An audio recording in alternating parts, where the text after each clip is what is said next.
Hey guys, welcome back to this channel. In this video, I'll be showing you guys how you can trim your videos to the beat of your music on CapCut PC. So I'm just going to select this audio, select Mark Beats, and either select Beats 1 or Beats 2, or you can even do it manually, which I don't recommend you doing because it will take you a long time.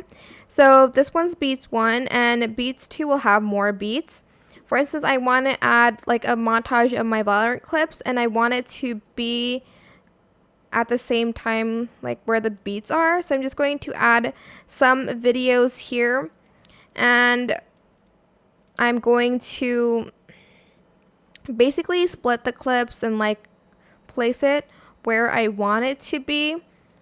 And yeah, that is pretty much it. Really, you can select the beats here. You can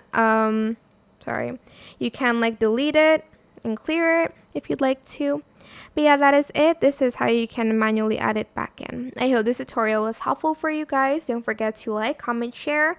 Also subscribe to this channel if you haven't done that already. If you have any more questions, just leave it in the comment section down below. I will try my best to answer them all for you guys. If you found this video helpful, please click the thanks button above the description box down below. Thank you so much for watching. Bye!